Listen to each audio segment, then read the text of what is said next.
ódio e raiva, um veneno mortal.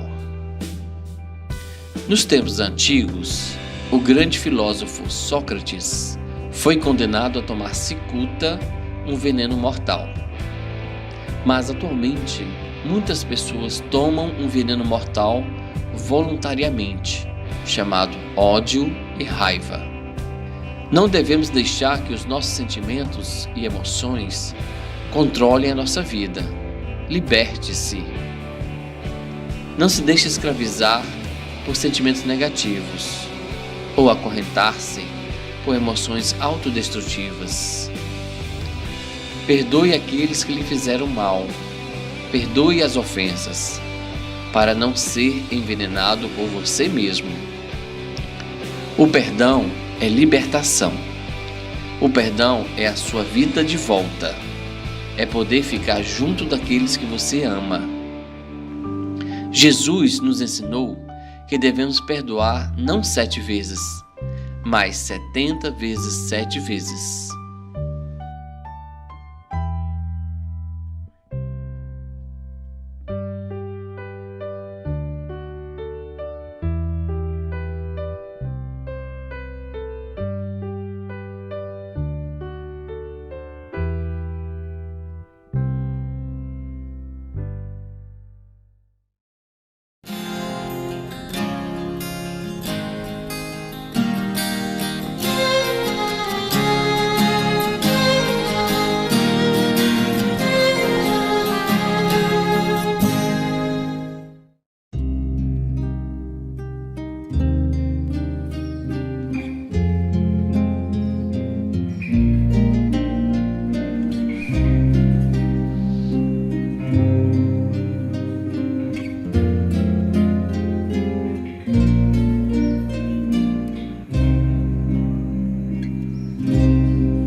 Desaba o velho mundo em treva densa,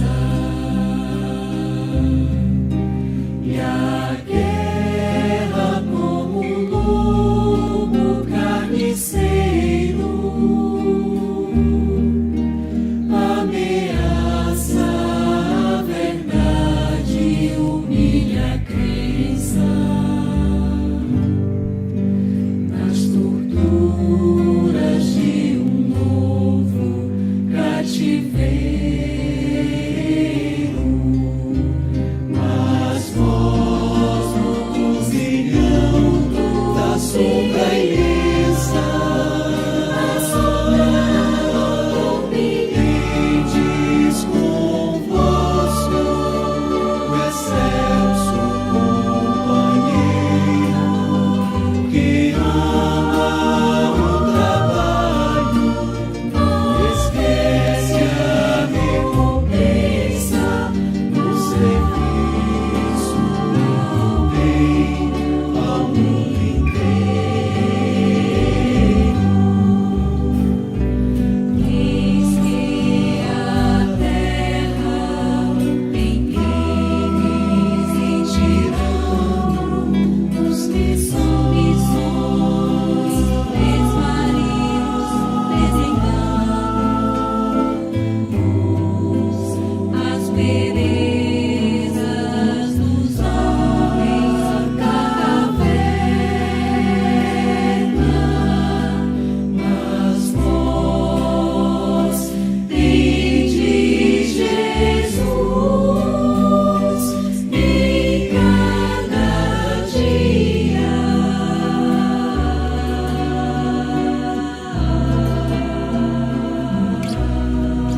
floridas cantam hinos de alegria. Sheila, Sheila, bendizemos tua presença, flor divina em nossa crença, como estrela não brilhou. Sheila, Sheila, vem guiar os peregrinos nos mistérios dos destinos, afastando a escuridão. Sheila, irmã querida, brilho da fraternidade, entre as flores do Senhor, és a delicada rosa, perfumando o espinhador. Sheila, Sheila, quando ouvimos tua voz, sentimos teu perfume, Senhor, quanta harmonia. Sheila, Sheila, nossas almas comovidas, de esperanças perfloridas, cantam hinos de alegria. Sheila, Sheila.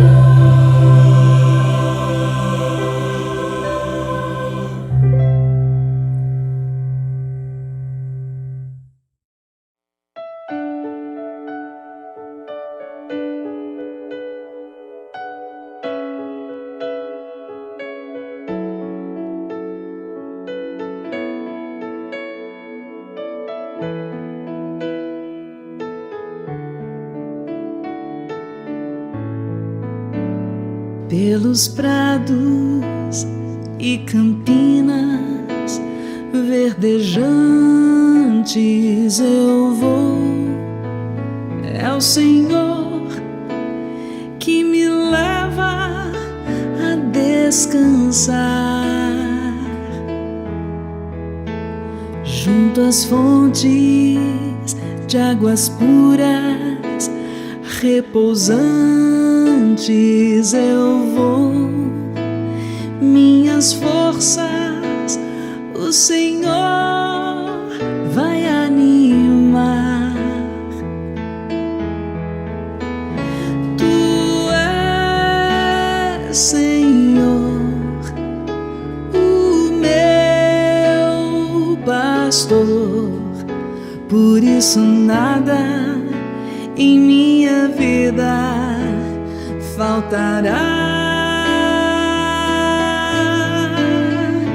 Tu és, Senhor, o meu pastor, por isso nada em minha vida faltará. Nos caminhos mais seguros, junto dele eu vou, e para sempre o seu nome eu honrarei. Se eu encontro mil abismos nos caminhos eu vou, segurança sempre tenho em suas mãos. Tu Senhor, o meu pastor. Por isso nada em minha vida faltará. Tu és, Senhor, o meu pastor.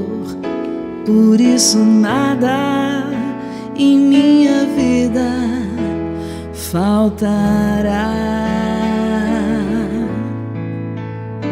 No banquete em sua casa, muito alegre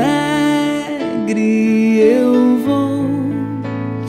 Um lugar em sua mesa me preparou.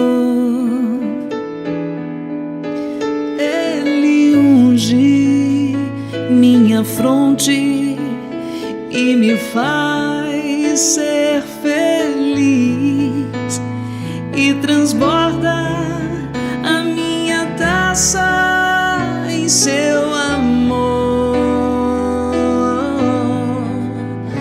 Tu és, Senhor, o meu pastor.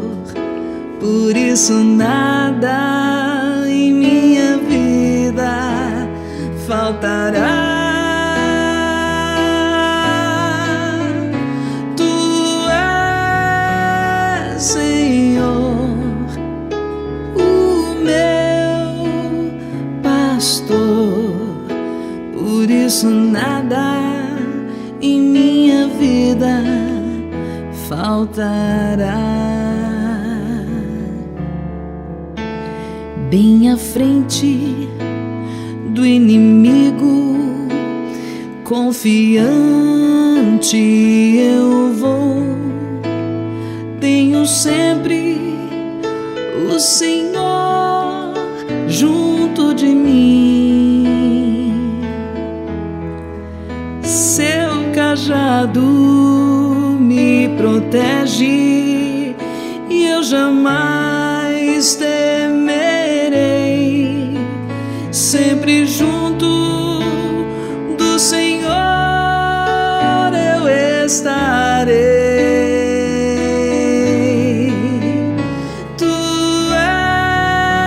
és, Senhor, o meu pastor.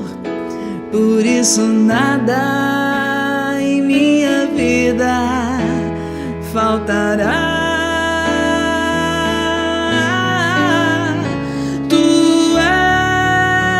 Senhor, o meu pastor. Por isso nada em minha vida faltará.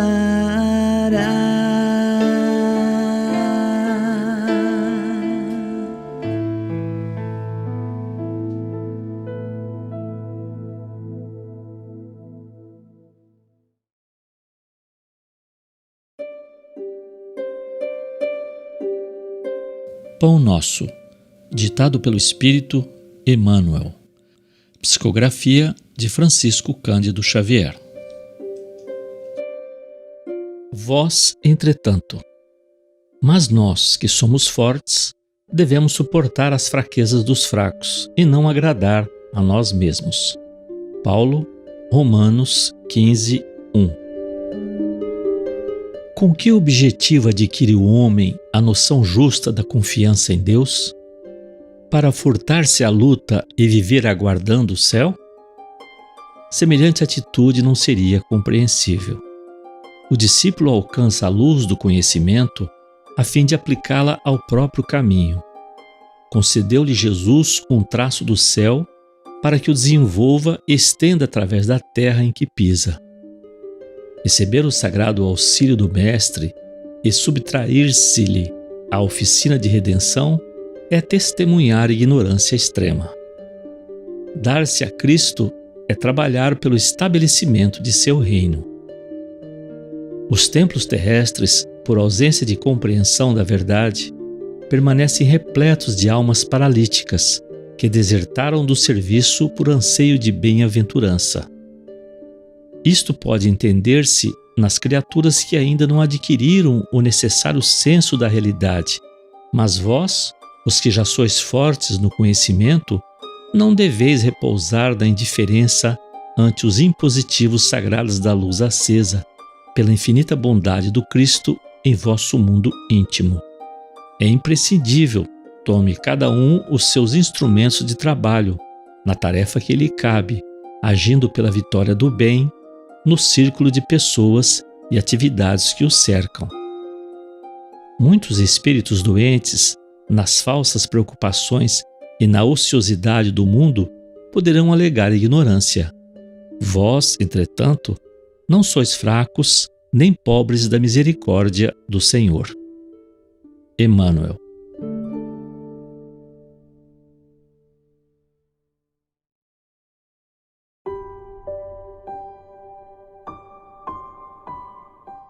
Senhor Jesus, recordando o vosso ensinamento no qual afirmas, onde quer que se encontrem 2 ou 3 pessoas reunidas em meu nome, eu com elas estarei, rogamos que esteja conosco nesta reunião. Que os vossos mensageiros, Senhor, estejam conosco nos auxiliando no entendimento das lições, abrindo nossos corações aos bons sentimentos e inclinando nossas mentes a novos ideais. Sabemos, Senhor, que todos os momentos que vivemos são oportunidades de aprendizado e recomeço. Que seja, então, momento de repensarmos os caminhos que temos seguido, refletir sobre as palavras que temos proferido e ver com honestidade os pensamentos que temos produzido. Ajuda-nos, Senhor, na renovação necessária. Ampara-nos o propósito de transformação. Auxilia-nos para que o trabalho e o serviço ao próximo sejam as ferramentas nesta tarefa de eburilamento. Dá-nos, Mestre, forças para superarmos as dificuldades desta vida, que sabemos são os instrumentos de aprendizado da nossa alma. Concede-nos o espírito de tolerância e humildade para termos a ciência de viver e conviver com as outras pessoas tão necessitadas de compreensão quanto nós mesmos. Agradecemos aos espíritos amigos pelo socorro e amparo de sempre em nossas vidas. Agradecemos-lhes, Mestre amado, pelas bênçãos que a vossa misericórdia tem para conosco. Que assim seja.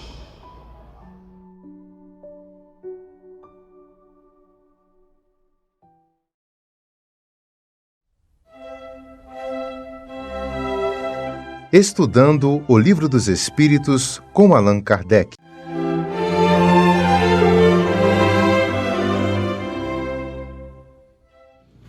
Meus irmãos, boa noite. Nós vamos estudar hoje mais uma questão do Livro dos Espíritos. Nosso tema de hoje está no capítulo 3 do livro 2, que trata do retorno da vida corporal à vida espiritual. Então é do mundo espiritual, especificamente retorno da vida corpórea à vida espiritual.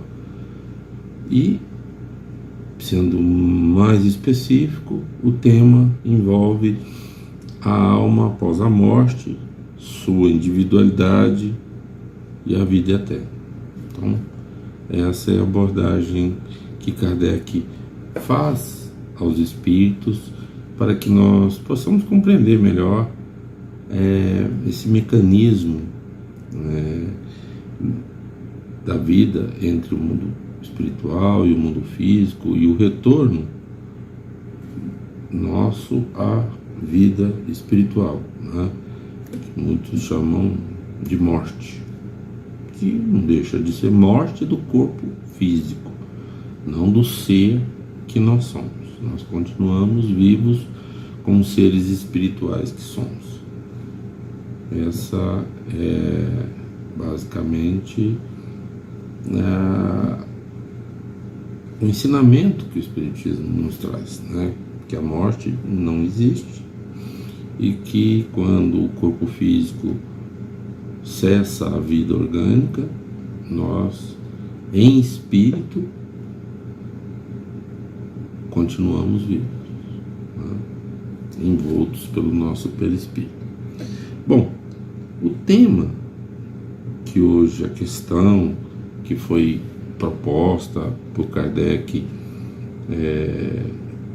para comentário dos espíritos foi a seguinte: que prova podemos ter da individualidade da alma após a morte? Como a gente tem uma prova, a nossa, quando ocorre a morte do nosso corpo físico e nós voltamos para a vida espiritual, nós continuamos um ser individual inteligente, um ser que pensa, um ser que raciocina individualmente. Por que Kardec faz esse questionamento? Porque, como a gente viu na questão anterior, né, existem filosofias, pensamentos que falam do retorno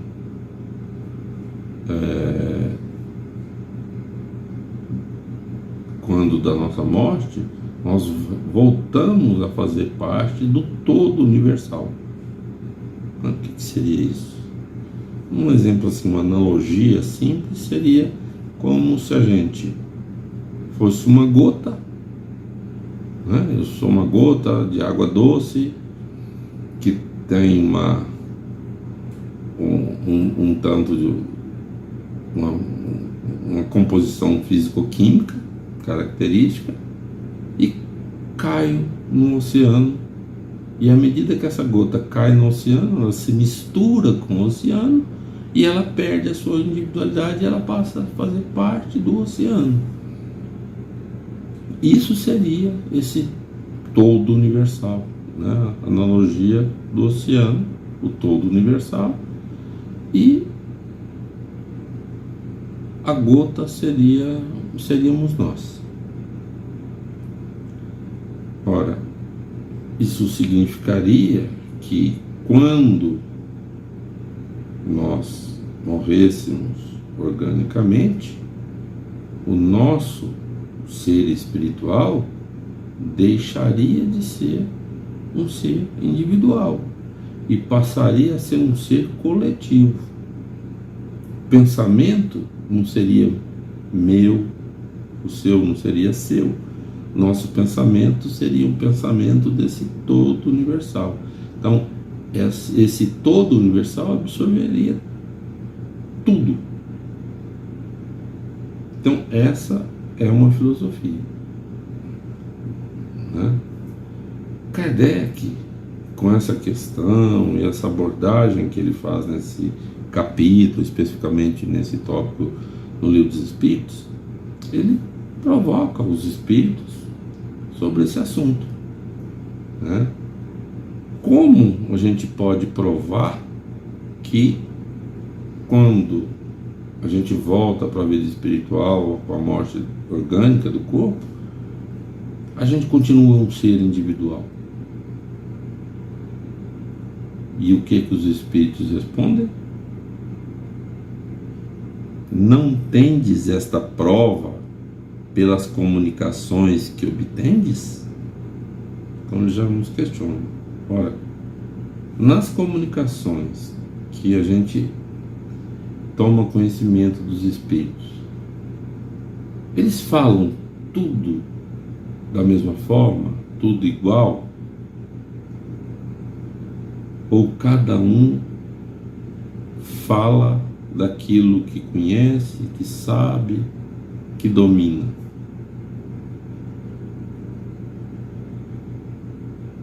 Ele começa a chamar a gente para uma reflexão.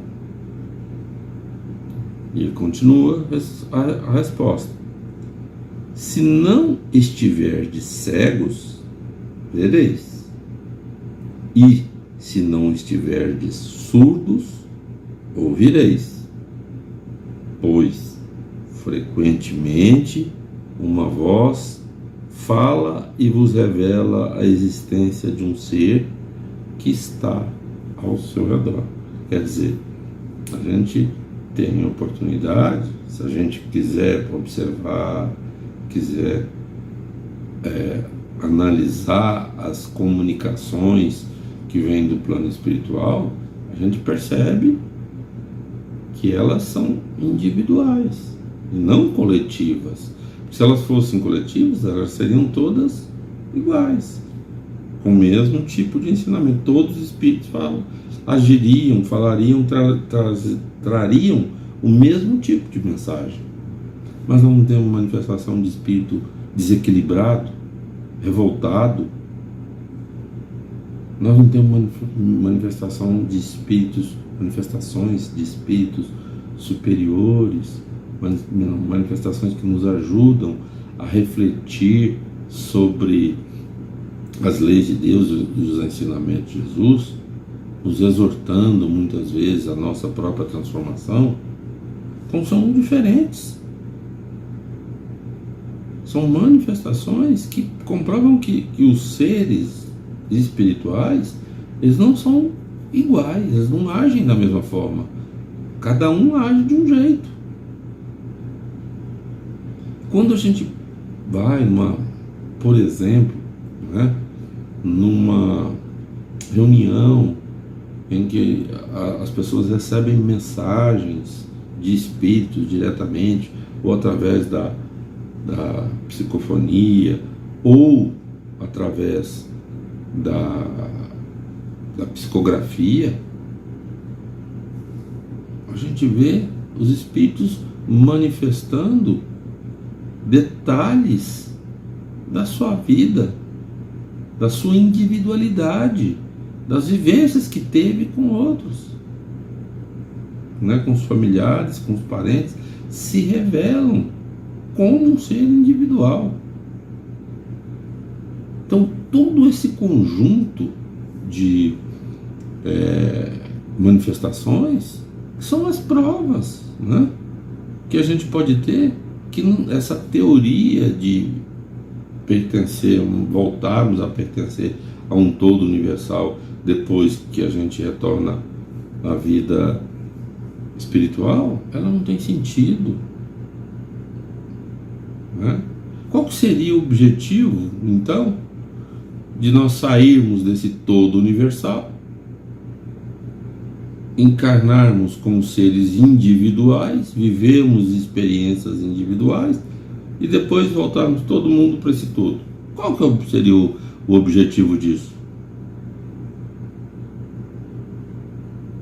Não tem um sentido lógico, numa experiência, se isso de fato ocorresse. Agora, quando a gente é um ser individual e a gente continua esse ser individual, os objetivos ficam claros. Quando a gente percebe que a nossa experiência enquanto seres encarnados são oportunidades de aprendizado e de crescimento para a transformação desse ser individual que nós somos. Não do ser encarnado, que o corpo vai morrer, mas desse ser espiritual que nós somos, esse ser pensante, esse ser que perpetua a vida, esse ser imortal. Porque a partir do momento que Deus nos criou, nós passamos a evoluir pela eternidade. Nós não vamos morrer nunca. Nós vamos sempre evoluir, sempre nos tornarmos seres melhores.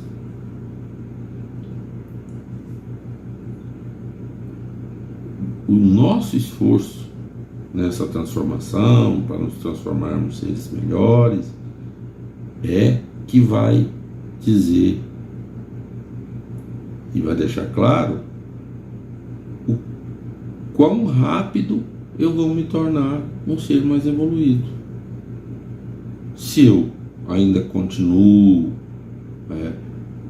sem preocupar com o meu progresso e com a evolução, ainda fico só buscando os prazeres materiais da vida, vou demorar mais. Mas aquele que já está trabalhando, se esforçando para ser uma boa pessoa, seguir os passos, né? O caminho que Jesus deixou para a gente trilhar com os seus ensinamentos, esse vai chegar mais cedo. Mas todos vamos evoluir e já estamos evoluindo.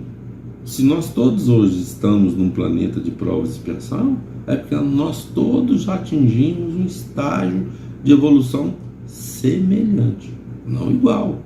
Dentro desse estágio de evolução, uns ainda estão mais embaixo e outros mais acima na escala de progressão, de crescimento.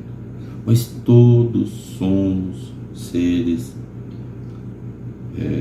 em evolução. Somos individualmente. E a literatura espírita, né, repleta de livros que nos trazem relatos do mundo espiritual. Essa literatura nos mostra que os espíritos se apresentam na vida espiritual em diversos níveis de evolução. Uns continuam lá com suas mágoas, com seus egoísmos, com seus sentimentos inferiores, né?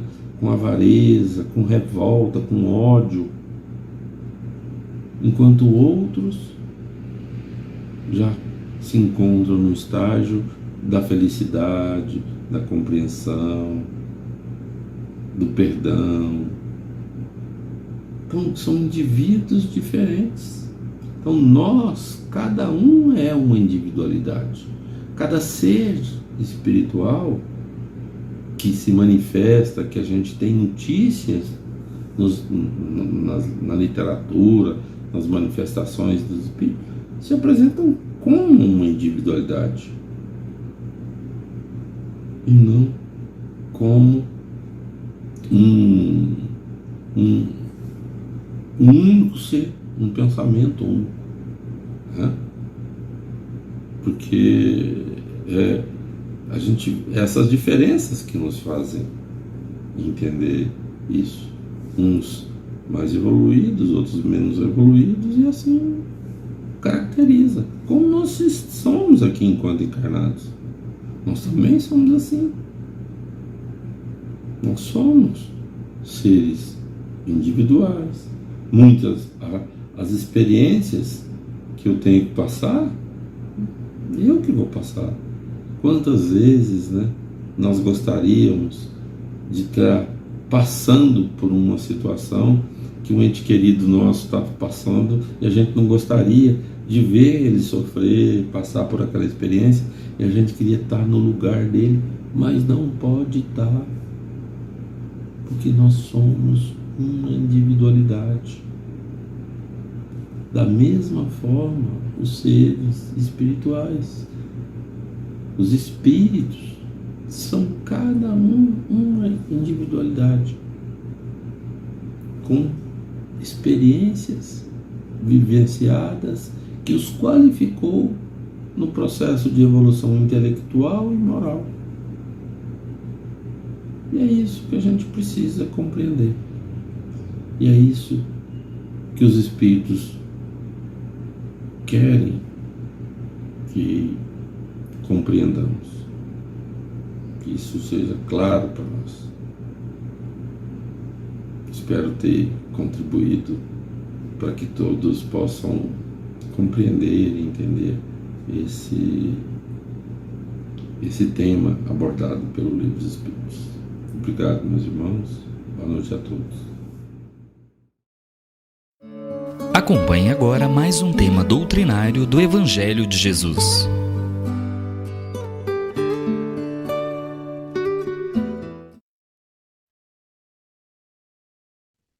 Boa noite, meus queridos irmãos, meus queridos amigos, senhores, senhoras,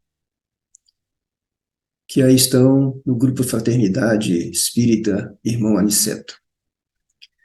Com muita alegria e com muita gratidão, que aqui hoje estou para poder estudar juntos o Evangelho de Jesus, estudar juntos o Evangelho segundo a visão da doutrina espírita, e que todos esses ensinamentos que hoje vamos refletir possam especificamente melhorar a cada um de nós, para que nós possamos, assim, então, contribuir decisivamente para a melhora do mundo em que nós vivemos.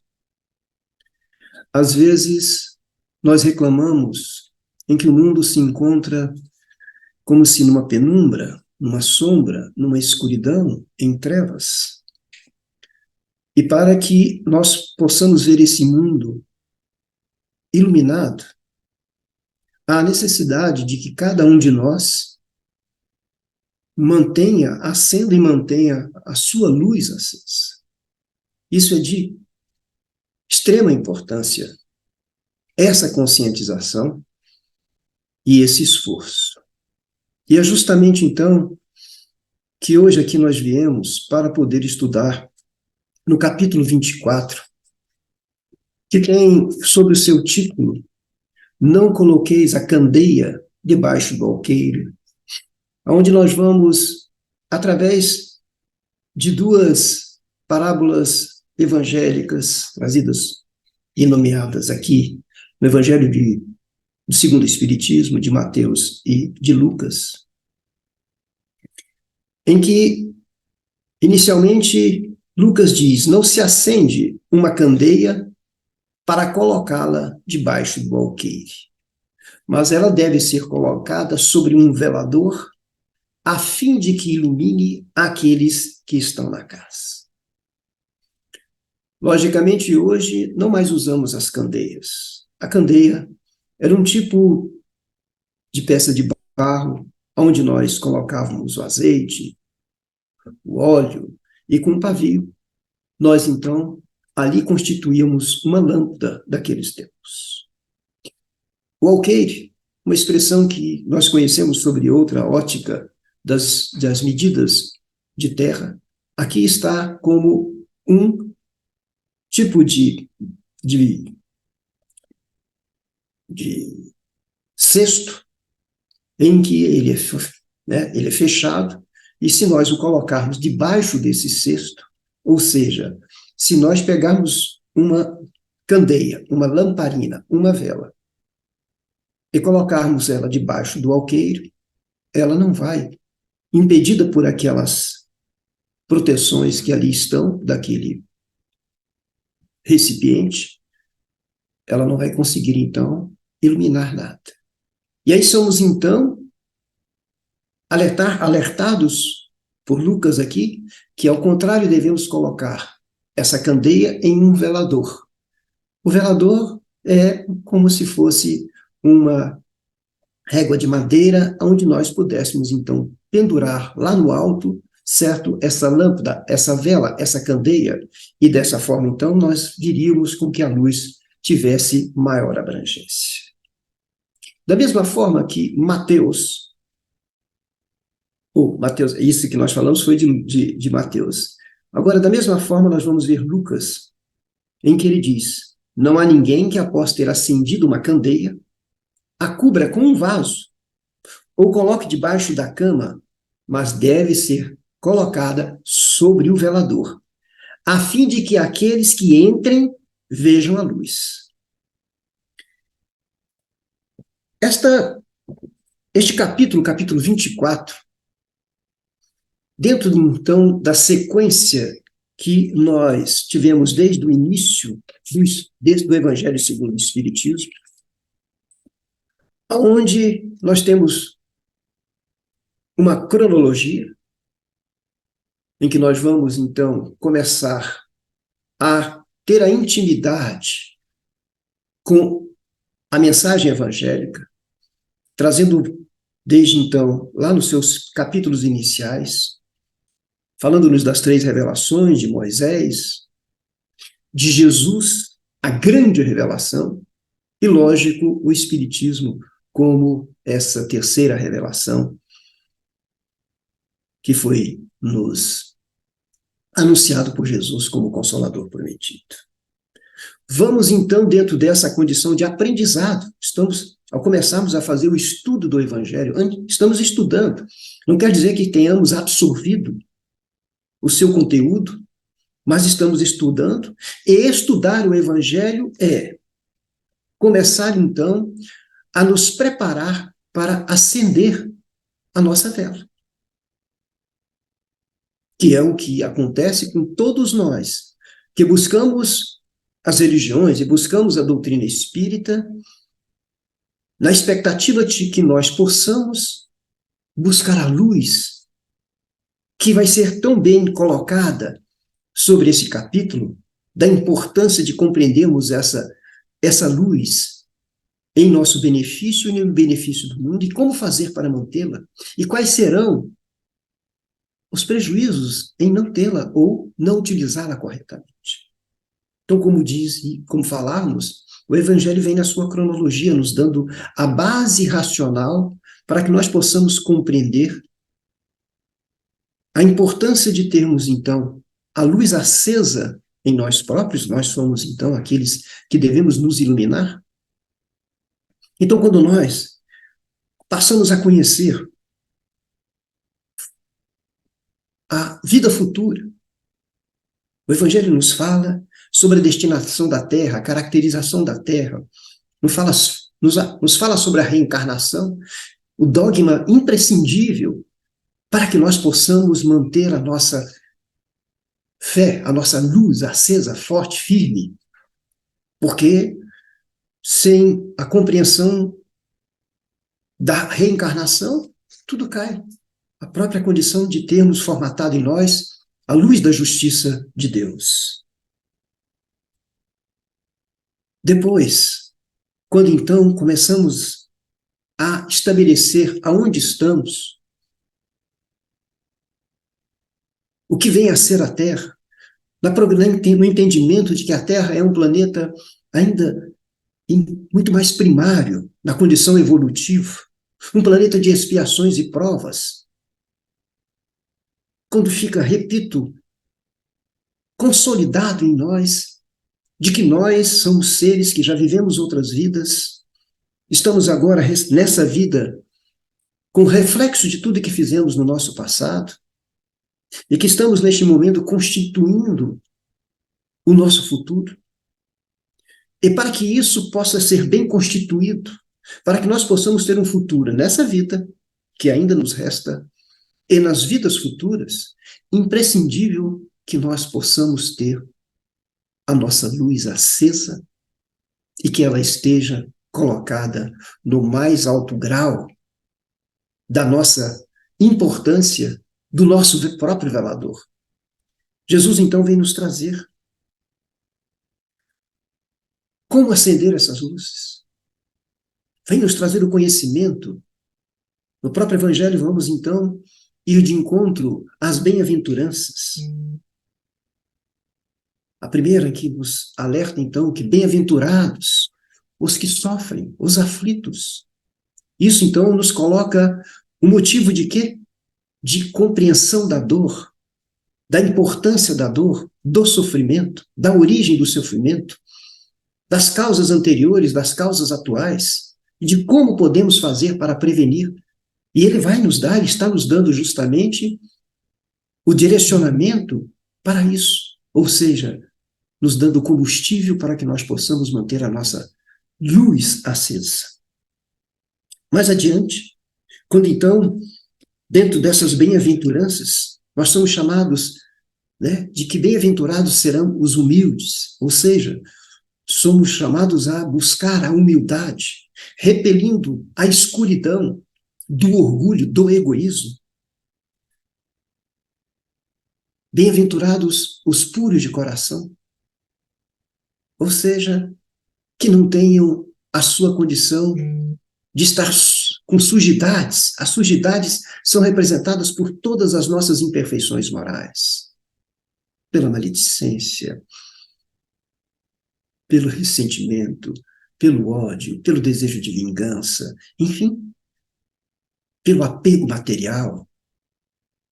São tantas essas imperfeições morais que vão nos impedir, então, que a nossa luz brilhe, que ela se mantenha. E Jesus, então, diz, bem-aventurados, brilharão aqueles que têm puro coração, que são humildes, que são misericordiosos. Vem nos trazer o alerta para, então, nós compreendermos qual é o verdadeiro sentido da fé. Ou seja, o que vem a ser esta fé através de uma luz permanente, forte, que se mantém e se perpetua na condição de amar ao próximo, de sermos misericordiosos, de sermos indulgentes. Dessa forma, então, chegando no capítulo 24, quando ele diz, olha, todos os recursos lhe foram dados, ou nos foram dados, para que nós possamos e pudéssemos acender essa vela. O que vem ser acender essa vela é justamente reunir todos esses ensinar a luz que Jesus nos repassa através da sua lei de amor, através dos seus ensinamentos evangélicos. E aí, então, nada adianta se nós tivermos conhecimento, se nós não estabelecemos a prática no dia a dia. Se temos o conhecimento, ou seja, a luz, e não a transformamos na prática do dia a dia, é como se nós estivéssemos, então, colocando a nossa luz debaixo do alqueire, debaixo do vaso. Ou seja, ela de nada adianta. E o que é muito importante compreendermos, que quando nós temos uma vela acesa, e vou fazer aqui um simbolismo hoje para a gente, quando nós temos uma vela acesa, é pena que eu aqui não possa eliminar a claridade que vem de fora, para que nós pudéssemos ver o efeito de uma única chama no ambiente escuro. Mas façamos isso. Façamos essa simulação dentro da nossa vida, dentro do nosso dia. Mas é fácil perceber. Porque quando nós estamos nas trevas, na escuridão, mesmo no ambiente, e que possam estar reunidas dezenas de pessoas, mas uma única pessoa que acende uma única vela, ela já proporciona conforto a nível de iluminação para todos que ali estão. Por isso, então, que é justamente aquele que se ilumina com a luz do amor. O amor pode apagar milhões de pecados. O amor é a luz de Deus presentes em nós. Portanto, quando nós temos essa consciência de que acendemos a nossa luz na fonte de energia divina e de Jesus através de seus ensinamentos, cabe-nos agora a utilização correta de tudo isso. O próprio Evangelho mais à frente diz, não são todos aqueles que dizem Senhor, Senhor, que entrarão no reino dos céus. Não se pode servir a Deus e a Mamon, não se pode servir à luz e à escuridão. A luz, ela nos liberta.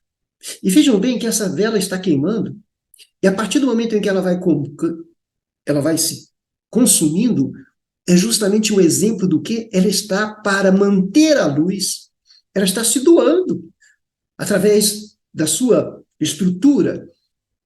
Ela vai se doando, assim também temos que ser nós. O que mantém a nossa vela acesa é justamente o doar. O doar é aquele sentido, o sentimento de amar,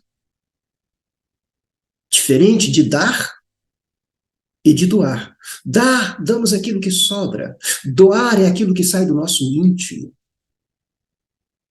Então vejamos a importância, voltando lá para a simbologia, daquele lugar em que só um acendeu a sua luz, nós vamos encontrar então quanto uma única pessoa, imagina dentro de um lar, em que um dos seus componentes conseguiu então estabelecer a conexão com a energia divina, através dos fios do amor, quanto ele é extremamente benéfico para aquela casa, para aquele lar. E muitos, então, poderão até mesmo vir acender as suas velas, acender o seu pavio, acender a sua candeia na vela do outro que aí está. Pois é assim esse processo em que nós vamos, cada um de nós, vamos mostrando quanto é positivo manter a vela acesa. Indo mais para um outro simbolismo, que eu esteja, imagina que nós entremos com uma vela, eu esteja sozinho numa vela, num lugar escuro, e vou caminhando com ela pelos caminhos da vida. O que é que nós vamos começar a perceber? Que quando eu vou caminhando pelo lugar escuro, essa vela vai me iluminando o caminho, e é interessante que além de iluminar o caminho, ela tem o calor que me conforta. É imprescindível que nós possamos manter essa vela acesa. Mas aí nós podemos perguntar, o que é que temos que fazer para manter a vela acesa? O próprio Evangelho, essa fonte de luz, nos deixou claro que não basta as crenças, não basta a adoção de um credo religioso, quando ele diz, não é fora da igreja não há salvação, fora da caridade não há salvação. E a caridade o que é? A fonte de luz para todos nós que vem a ser o Livro dos Espíritos, onde nós vamos lá então buscar essa energia, ele diz em relação à caridade, a caridade ela tem que ser entendida como benevolência para com todos, indulgência com os defeitos alheios, perdão das ofensas, estão vendo? Isso é que mantém a vela acesa. E todos os derivativos, ou todos os derivados do amor. O que apaga a vela? O ressentimento, a mágoa, o desejo de vingança, o orgulho, o egoísmo. Todos esses filhos do egoísmo e do orgulho, as imperfeições morais, das quais o Evangelho diz que o egoísmo e o orgulho, eles formam o câncer da humanidade. Ou seja, eles levam o homem para a escuridão. Vejam, se eu agora não consigo manter a minha estrutura de ser um ser que mantém a sua luz do amor com todos as suas virtudes ligadas, um único ato que contraria a lei do amor, a raiva, o ressentimento, enfim, tantos outros, a impaciência, a vingança, apaga a vela. E quando ela apagar, nós vamos adentrar novamente na escuridão. E vejam, viver na escuridão, nós vamos correr o risco de que sermos pessoas sem norte, que vamos então, dentro dos ambientes em que estivermos na escuridão, colidir, constituir dores. Por quê? Porque quem está na condição de trevas não pode buscar o conforto da felicidade. Portanto, é urgente que nós possamos, ao receber os conhecimentos esses trazidos pela fonte maior de luz que é Jesus, que nós então fomos conscientes que é o que a doutrina espírita nos traz. Dentro da nossa consciência de que somente através do estabelecimento da luz do amor é que nós podemos alcançar a felicidade. É que nós possamos contribuir decisivamente para a iluminação do mundo. Portanto, o recado é esse. Mantenha a vela acesa. E nada adianta de conhecimentos sem que eles sejam colocados em prática. É colocar a luz debaixo do vaso. E colocado debaixo do vaso, ele perde justamente o quê? O combustível, que é o oxigênio, ele apaga. O conhecimento, essa vela acesa que nós acendemos pelas nossas, muitas vezes, pela nossa empolgação, e começamos a achar que já temos condições de poder nos ver simplesmente sobreviventes através da palavra. Não. Através das crenças. É necessário a ciência do viver que cada um de nós todos temos que ter. Eu vou trazer para nós uma pequena leitura do nosso querido grande Emmanuel, no seu capítulo, no seu livro Caminho, Verdade e Vida, no último capítulo, que ele diz, façamos a nossa luz. E ele diz assim, resplandeça a vossa luz diante dos homens, disse Jesus, no capítulo do Evangelho de Mateus.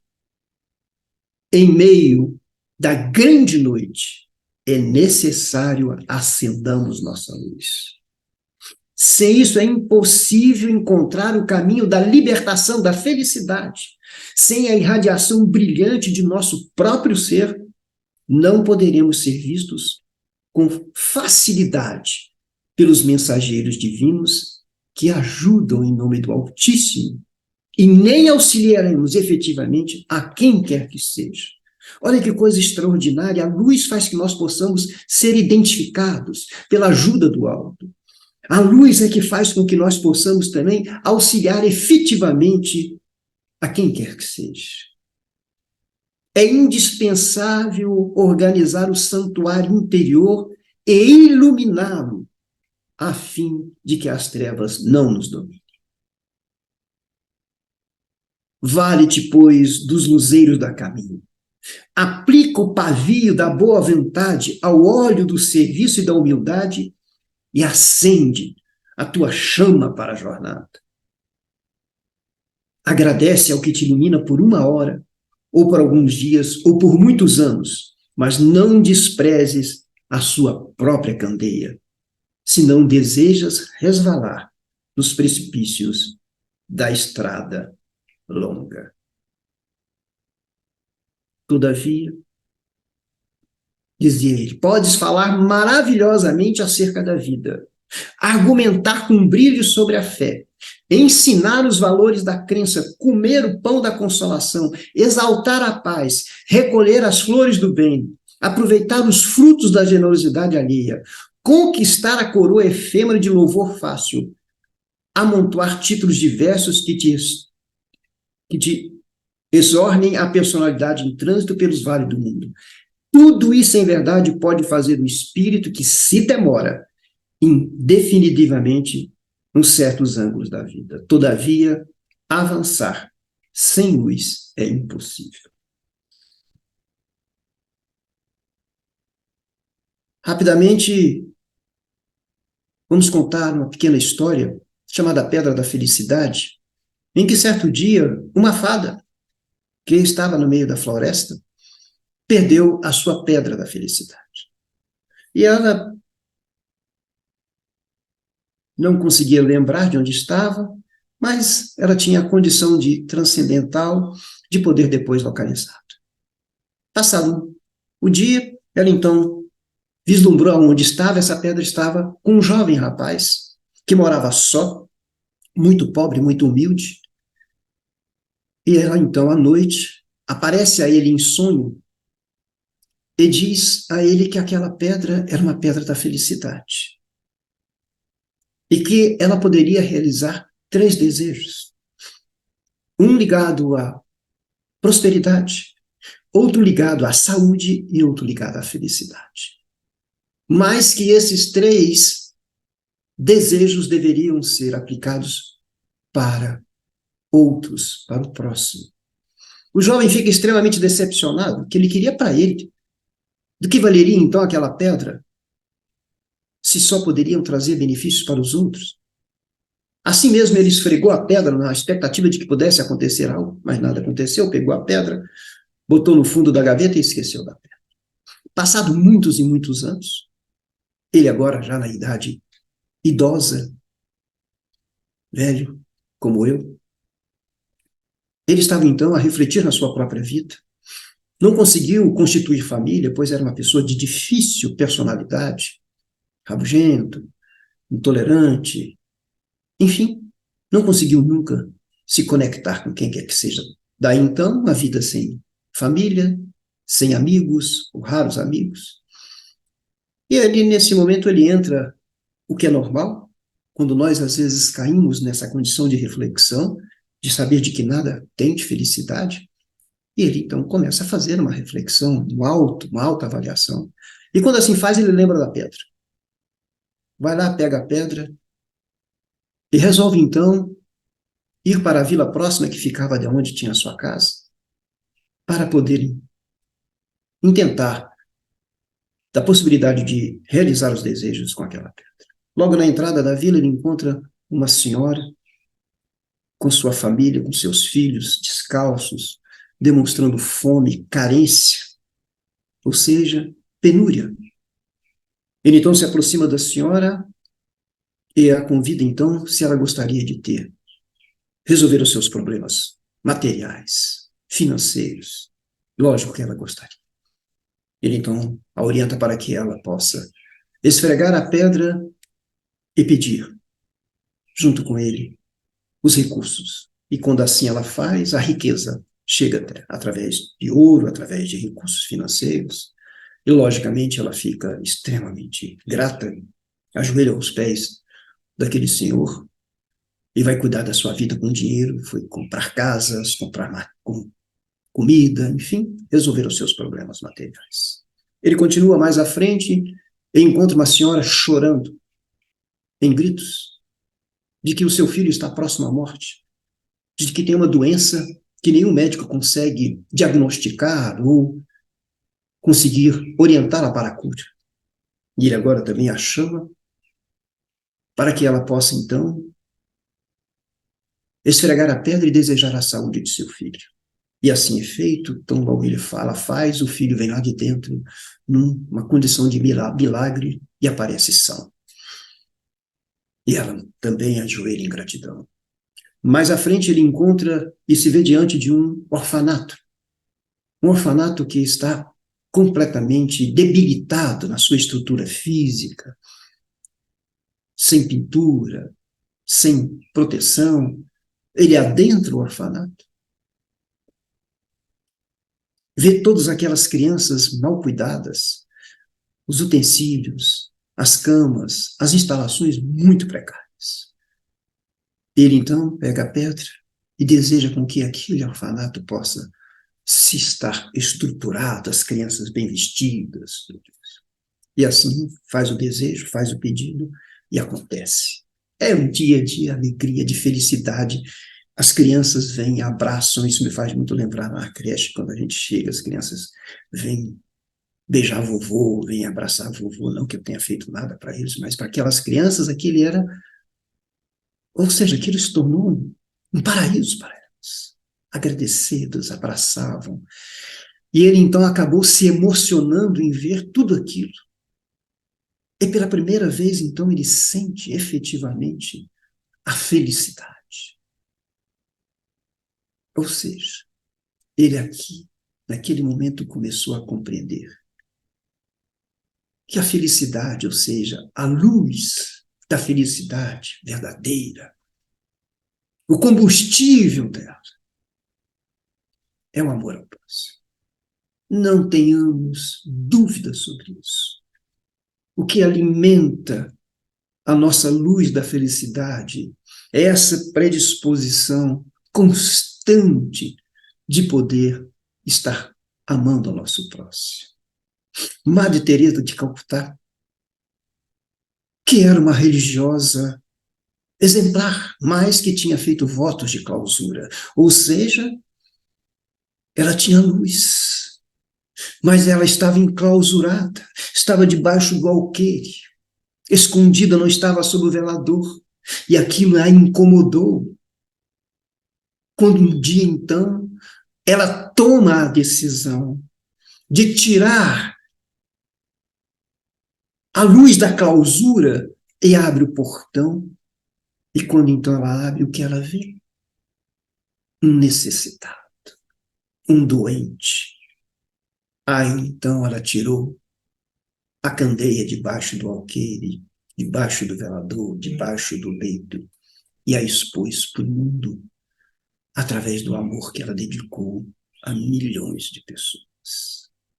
Milhões de pessoas. Os mais carentes, os aidéticos, os doentes. Não. Talvez não possamos pensar nessa magnitude, mas mantenha a sua vela acesa, buscando e procurando sempre ouvir o seu próximo, quem quer que seja o seu próximo, na sua casa, no seu trabalho, no trânsito, ao seu lado. Quando ver e ouvir a carência, pergunte: o que é que eu posso fazer para lhe ajudar? Dessa forma, a sua luz estará sempre mantida e acesa, obedecendo aquilo que Jesus pediu de nós, que brilhe a vossa luz. Um grande abraço para todos vocês. É uma alegria muito grande poder ter esse momento com vocês. Me perdoem pelas minhas falhas, mas podem ter certeza, foi com muita alegria que aqui estive entrando em contato com toda essa fraternidade espírita Aniceto. Um grande abraço para todos vocês.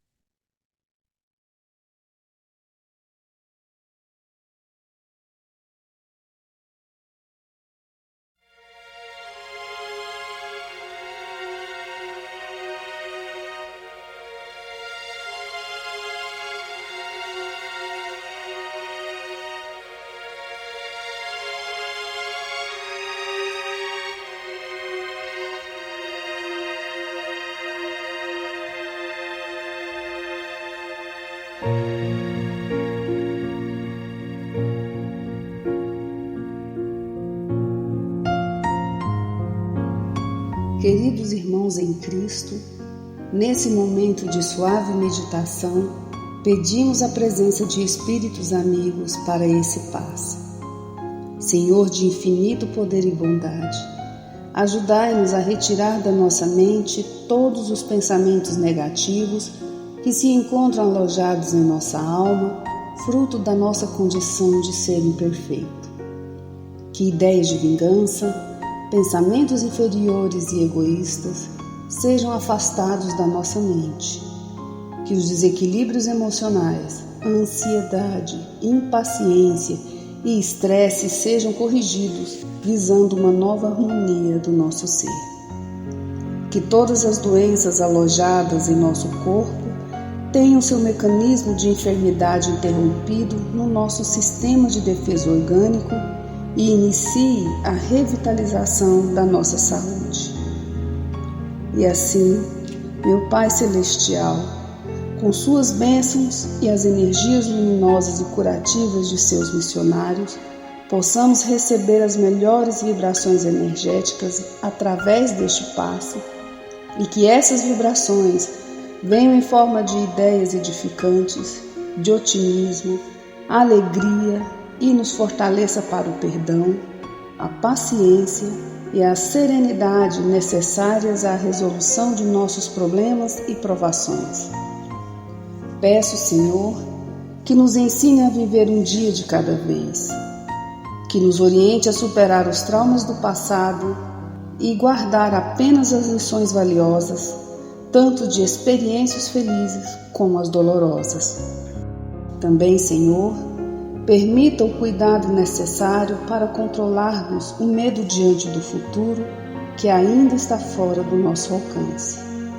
Que possamos aproveitar a beleza e o sabor dessa existência em cada momento sagrado que o Senhor nos permite viver, com sabedoria, discernimento e entusiasmo pela vida. Que nessa jornada terrena possamos aprender a nos elevar espiritualmente um pouco a cada dia, sempre seguindo os conselhos do Cristo. E que o espírito de fraternidade, o amor de Deus ao próximo e a nós mesmos sejam a base do nosso comportamento e a prática da caridade e do perdão a nossa conduta diária. E dessa forma possamos ser merecedores das suas bênçãos, nos fortalecendo e curando nossas enfermidades por sua intercessão misericordiosa. Em nome de Jesus, agradecemos por tudo que recebemos até o dia de hoje, rogando mais uma vez a tua proteção, o teu amor e a tua paz.